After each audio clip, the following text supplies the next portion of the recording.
ఫిర్యాదు చేసినా కూడా ఎటువంటి స్పందన రాలేదు. ఎస్ఐ గారు సిఐ గారు ఎటువంటి చర్య తీసుకోలేదు. మరి మాకు ఏం తెలుస్తూ ఉందంటే మరి వీరు కుమ్మకయ్యారా, సిండికేట్ వ్యవస్థ ఏమైనా కుమ్మకయ్యారా, మరి ఏం జరుగుతూ ఉన్నది అనేది చెప్తా ఉన్నాం. ఎందుకంటే ఈరోజు ఇల్లందు కావచ్చు, టేకులపల్లి మండలం కావచ్చు, ఇక్కడ ఈ సరౌండింగ్లో ఉన్న మద్యం ఎంఆర్పి రేట్లకి వైన్ షాప్లో విక్రయించకుండా మరి ఆటోలలో మరి సిండికేట్ వ్యవస్థగా మారి వీళ్ళు బెల్ట్ షాపులకు తరలిస్తూ ఉన్నారు. మరి ఒక్కొక్క బీర్ బాటిల్ మీద, క్వార్టర్ సీసా మీద 50 నుంచి 60 రూపాయల వరకు వసూలు చేస్తూ ఉన్నారు.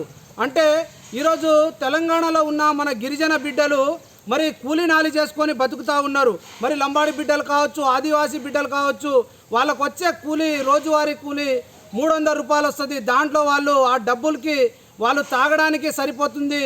వాళ్ళ కుటుంబం ఎలా బతకాలని మేము చెప్తా ఉన్నాం. మరి తెలంగాణ ప్రభుత్వం వచ్చినప్పుడు ఇదే రేవంత్ రెడ్డి గారు బెల్ట్ షాపులు లేకుండా చేస్తానని చెప్పారు. మరి ఎంతవరకు దాన్ని అమలు చేశారని మేము శివలాల్ సేన నుంచి మేము సీఎం రేవంత్ రెడ్డి గారిని చెప్తా ఉన్నాం. ఎందుకంటే ఈరోజు ఇల్లందు నియోజకవర్గంలో ఉన్న మరి ఈ ఎక్సైజ్ శాఖ ఎందుకు చర్య తీసుకోవట్లేదు? మరి ఇదే గిరిజన లంబాడి బిడ్డలు కావచ్చు, ఆదివాసీ బిడ్డలు కావచ్చు, సారాయి కాస్తే వాళ్ళని చుట్టుముట్టి వాళ్ళని పట్టుకొని వాళ్ళ మీద పీడీ యాక్ట్లు పెడతా ఉన్నారు. వాళ్ళకు బయటికి రాకుండా చేస్తూ ఉన్నారు. అంటే వాళ్ళ ప్రతాపం, ఎక్సైజ్ శాఖ ప్రతాపం కేవలం గిరిజన ఆదివాసీ బిడ్డల మీదేనా? మరి ఏదైతే ఈ సిండికేట్ వ్యవస్థ నడుపుతూ ఉన్నారో, దళారీ వ్యవస్థ, మరి వీళ్ళ మీద చర్య ఎందుకు తీసుకోవట్లేరు? మాకు డౌట్ ఉన్నది. ఏదైతే ఈ ఇల్లందు ఎస్ఐ కావచ్చు, సిఐ కావచ్చు, ఎక్సైజ్ శాఖ వీళ్ళ మీద చర్య తీసుకోవాలి. వీళ్ళు మేము ఇచ్చినా కూడా ఎటువంటి స్పందన రాలేదు. మరి మన భద్రాద్రి కొత్తగూడెం జిల్లా సూపరింటెండెంట్ గారు మరి ఏ విధంగా ఆయన స్పందిస్తున్నారు, మరి చర్య ఎందుకు తీసుకోవట్లేదని మేము చెప్తా ఉన్నాం. ఇది చర్య తీసుకోకపోతే ఇదే ధర్నాని మేము ఉద్రిక్తం చేస్తాం. అవసరమైతే కమిషనర్ని కలుస్తాం.